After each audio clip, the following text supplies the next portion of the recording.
Ora, bom dia. Tivemos a ver um pouco sobre os sismos, o efeito dos sismos, o efeito exterior dos sismos. Aquilo que a minha apresentação será um pouco falar sobre a parte de vibração. Ou seja, nós vimos que o sismo provoca ondas que vão depois provocar a vibração do solo no qual estão assentes as estruturas e a ideia aqui da minha apresentação é mostrar-vos pequenas digamos, ilustrações de como é que as estruturas podem responder às vibrações. Ora, primeiro, para começarmos a situar, digamos assim, a matéria, convém que tenhamos umas noções básicas, que penso que serão revisões daquilo que vocês provavelmente já ouviram falar, que é as características de um sistema oscilatório. Ora, o que interessa é a frequência, e a frequência é o número de ciclos completos por segundo, ou período, que acaba por ser o inverso da frequência. O período é a duração de uma onda completa. Então, eu tenho daqui até aqui faz uma onda completa, portanto, é o período desta onda. Se eu quiser saber qual é que é a frequência, tenho que saber, num determinado tempo, quantos picos é que tenho, para saber quantos picos por segundo. Outra característica da onda é a amplitude, que mede, ao fim e ao cabo, a grandeza, digamos assim, do sinal. Ora, nestes esquemazinhos que estão aqui, podem ver três sinais de três frequências distintas. O de cima tem uma frequência de 1 Hz, depois temos frequência de 2 Hz e uma frequência de 5 Hz. Qualquer um destes sinais tem uma duração de 5 segundos, portanto, se eu isolar aqui voltando atrás, se eu isolar aqui um período de 1 segundo, por exemplo, entre o segundo e o terceiro segundo, eu vejo que no primeiro sinal eu tenho um ciclo, portanto, quer dizer que isto é um sinal de 1 Hz. No de baixo, no intermédio, eu tenho duas ondas, portanto, quer dizer que tenho 2 ciclos por segundo, logo 2 Hz, ou, se quiser, em termos de período, se daqui até aqui é 1 segundo, uma onda completa faz metade de 1 segundo, portanto, tenho um período de 0,5 segundos. Em baixo, tenho um sinal de 5 Hz, ou seja, com 5 ciclos por segundo, podemos contar aqui os 5 picos entre o segundo 2 e o segundo 3, ou, então, se dividíssemos aqui 1 segundo pelos 5 ciclos, teríamos um período de 0,2 segundos. Estas grandezas são importantes porque, ou esta noção é importante, porque a resposta das estruturas relativamente às ações dos sismos, ou qualquer ação oscilatória, depende muito das características em termos de frequência, quer do sinal que é produzido pela ação sísmica, quer das características próprias da estrutura. Isto porquê? As estruturas têm a sua frequência própria, ou seja, as estruturas, se é que se pode dizer assim, gostariam de vibrar em determinadas frequências. E essas frequências estão definidas à partida, dependem das suas características, das suas dimensões, do seu peso.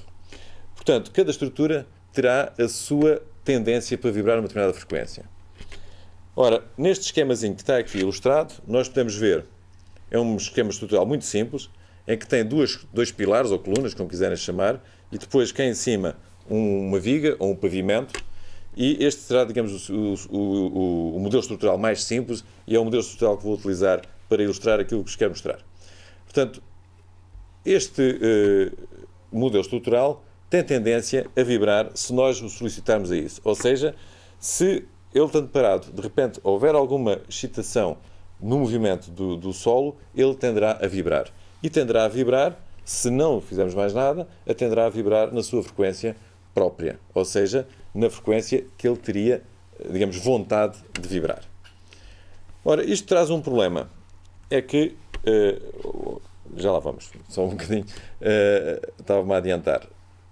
Em termos de estruturas, se nós temos frequências mais baixas, se as estruturas forem mais altas, e teremos, em geral, frequências mais altas se as estruturas forem mais baixas. Portanto, será natural que estruturas altas vibrem com frequência mais baixa, ou seja, com períodos mais longos, onde a vibração se prolonga mais, enquanto que as estruturas mais baixas têm tendência a vibrar com frequências mais altas, ou seja, vibrar com maior velocidade, porque os períodos são mais pequenos. Existe um fenómeno, que é a ressonância, em que se fala de ressonância, é a amplificação que o movimento pode ter pelo facto de haver uma coincidência entre a frequência da ação e a frequência própria da estrutura. Ou seja, se eu tiver uma estrutura que tem uma frequência própria de 2 Hz, se eu a solicitar com o movimento na base exatamente com 2 Hz, eu estou a empurrar a estrutura exatamente com a frequência na qual ela gostaria de vibrar. E isso faz com que a amplificação do movimento seja imenso e eu possa ter, mesmo com pequenos movimentos na base, grandes movimentos de oscilação no topo da estrutura. Ou seja, no topo do edifício, neste caso. Este gráfico aqui está ilustra isso. No eixo do X está a relação entre a frequência da excitação, a frequência do sinal ou do sismo, se podemos dizer assim, e a frequência própria da estrutura. E então, como podem ver, se as frequências forem muito afastadas, por exemplo, à volta de metade ou 3 vezes a frequência própria da estrutura, a resposta é pequena. Quando a frequência da estrutura coincide com a frequência própria da ação, ou quando a frequência da ação coincide com a frequência própria da estrutura, a amplificação é máxima e o resultado é uma grande amplificação na resposta da estrutura. Neste esquemazinho, estão aqui 3 pequenos pórticos, 3 pequenas estruturas, cada uma delas com a sua frequência. A estrutura do lado direito tem uma frequência de 1 Hz, portanto mais baixa. Aliás, eu tentei aqui associar exatamente uma estrutura mais alta, digamos assim, com frequência mais baixa. A estrutura do meio tem 2 Hz e a da esquerda tem 5 Hz, portanto uma estrutura com uma frequência mais alta. Ora, o que é que acontece se eu, este conjunto, introduzir um sismo, digamos aqui, um sismo fictício, um sismo artificial, em que tinha uma frequência só de 1 Hz. Ora, se eu puser estas 3 estruturas sujeitas a um sismo que só tem 1 Hz, vão ver que praticamente só a estrutura que tem frequência de 1 Hz é que tem resposta. Porque esta é que está em ressonância exatamente com a ação que eu estou a fornecer. As outras duas praticamente não têm resposta nenhuma, porque as suas frequências são muito afastadas e então não há fenómeno de ressonância. Se eu fizer o mesmo agora com uma ação com uma frequência de 2 Hz, portanto o meu novo sismo, digamos assim, é um sismo que é caracterizado por ter uma frequência de 2 Hz, se eu puser o meu conjunto de estruturas, vão ver, há uma pequena resposta ainda da estrutura de 1 Hz, muito pequena, mas a grande resposta é da estrutura de 2 Hz, porque essa é que está em ressonância com esta minha nova ação. Continuando, se eu agora fizer de 5 Hz, vão reparar que será a estrutura da esquerda aquela que mais efeito terá, embora seja uma estrutura com uma frequência muito alta, a amplitude não é assim tão grande, mas praticamente só existe movimento na estrutura da esquerda.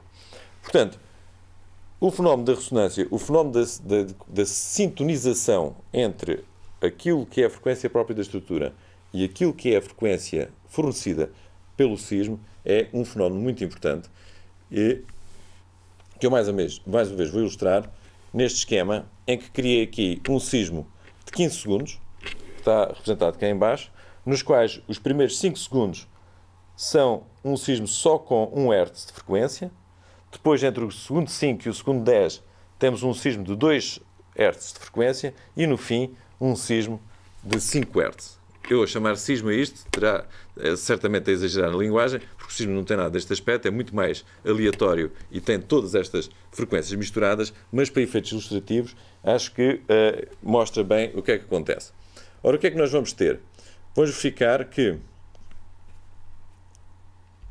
a estrutura, no início, só tem movimento no pórtico da direita, que é aquele que tem uma frequência de 1 Hz. Depois, entre os 5 e os 10 segundos, só mexe o pórtico do meio, que é aquele que é excitado por 2 Hz. E, por fim, o de 5 Hz na última fase. Repetindo aqui só para ilustrar. Portanto, na primeira fase é só o sismo de 1 Hz que está a atuar. Portanto, só mexe o pórtico de 1 Hz. Depois, o pórtico de 2 Hz. E, por fim, o pórtico que tem 5 Hz é afetado pela fase final do sismo.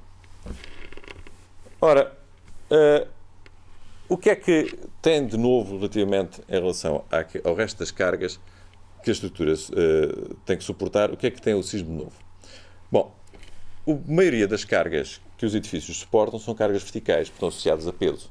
Quer seja peso das pessoas, quer seja peso dos elementos estruturais, quer seja peso dos equipamentos. A ação sísmica, aliás, à semelhança de outras, como por exemplo o vento, tem uma característica diferente, é que é uma ação horizontal. E a ação sísmica gera aquilo que é, designamos força de inércia, que resulta no mais do que da segunda lei de Newton. Ou seja, uma experiência que toda a gente conhece, se formos num autocarro, num carro ou num metro, e de repente arrancar o metro ou travar, o nosso corpo é impelido para a frente ou para trás, consoante for a nossa orientação dentro do autocarro. Portanto, essa força, que é uma força que resulta da aceleração que é instantaneamente imposta ao nosso corpo, é força de inércia. E essas forças são as forças que aparecem quando as nossas estruturas são solicitadas por movimentos na base. Portanto, o sismo é uma sequência de movimentos na base que geram acelerações ao longo da nossa estrutura que, por sua vez, dão origem à formação das forças de inércia que a estrutura tem que suportar para que não haja problemas e que não haja danos exagerados. Bom, até agora mostrei pórticos muito simples, estruturas muito simples. Vou só, para terminar, mostrar uma estrutura um pouco mais complexa. Este esquema que aqui vêem tem colunas, que são os elementos verticais que estão aqui a amarelo, ou pilares, como quiserem chamar, vigas, que são os elementos horizontais a amarelo, e pavimentos, que são as lajes, que estão aqui identificadas a vermelho. Ora, o que é que acontece? Se nós tivermos uma estrutura mais complexa, essa estrutura tem imensos modos de vibração, com cada um deles com a sua frequência própria. Portanto, quando nós queremos analisar e queremos estudar a resposta das estruturas ao efeito dos sismos, temos que perceber quais são os modos com que essa estrutura pode vibrar e perceber como é que será a resposta dessa estrutura face a um movimento na base. Por exemplo, nesta estrutura, se repararem, tem este primeiro modo, em que é um modo que é essencialmente na direção da maior dimensão do edifício, em que ele tem a vibração transversal, mas podemos ter também um modo de vibração na outra direção, portanto, na direção da menor dimensão do edifício, e que pode ser, digamos, solicitado pelo movimento na base, ou mesmo modos mais complexos que envolvem a torção do edifício, como este caso, em que veem que aqui este pilar tem grandes movimentos, e depois modos mais complexos e mais espetaculares, digamos assim, como por exemplo este, em que o modo de vibração incorre no movimento dos pavimentos em direções opostas e impondo grandes deformações nos pilares. Obviamente, cada um destes modos terá a sua resposta, uns serão solicitados mais intensamente que outros, depende muito também da relação entre as frequências do nosso sismo e as frequências da estrutura. Outro modo de vibração, este modo é um modo na direção da menor dimensão e, portanto, a resposta da estrutura deverá depender da forma e das frequências destes modos e da frequência de excitação.